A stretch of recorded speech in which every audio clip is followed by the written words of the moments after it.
full of levitating small objects with sound waves. So these sound waves move upward, and up above I have a glass plate which is going to reflect the sound back down again. And when the distance between the glass plate and the loudspeaker is just right, then those sound waves that are moving down will interfere constructively with the sound waves coming up and give us regions of high pressure and low pressure which don't move around, they stay in one spot.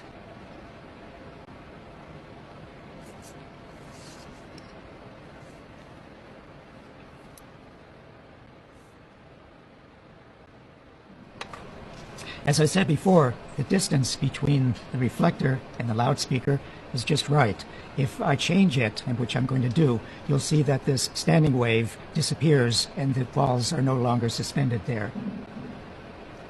We've now set up the little loudspeaker and the reflector in front of this mirror, which is part of our Schlieren optic setup. And the purpose of that is to be able to actually see where there are regions of high pressure and low pressure in the air.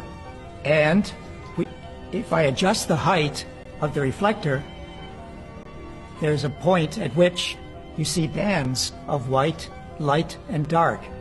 This is the standing wave, and it only happens when the distance between the reflector and the speaker is some multiple of a half a wavelength. So every single one of those bands is half a wavelength. If I go up a little higher, then it disappears again, but if I continue to go higher, then it will come back when I'm at another half a wavelength.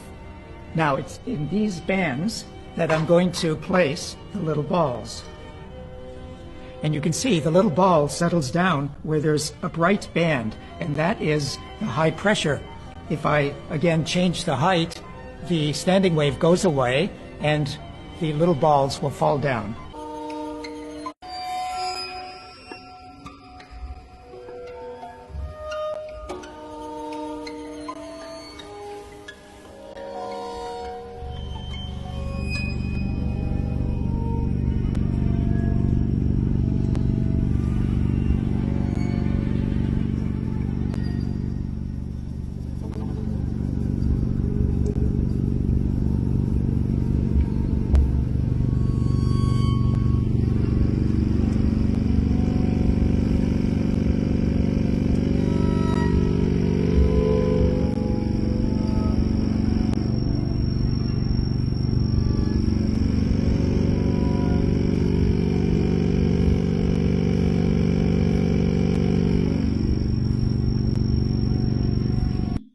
Not only of neglected areas of human research, and that is the magnetic fields, not only of man, but of the universe and of the smallest atom.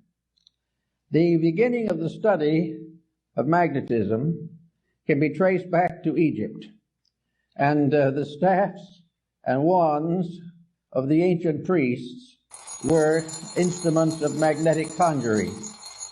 Also, we find the Greeks used it. And among the Greeks and early Egyptians, we have the first understanding of the nature of magnetism. It was used principally in healing. As long as the individual takes proper care of his magnetic field, it will serve him. Here in Southport, hidden in plain sight, is a relic of truth, the Hesketh Park Observatory.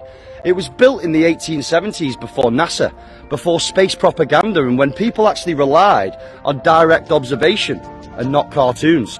This building was made to track the stars, the sun path and the eclipses through telescopes and not computer models.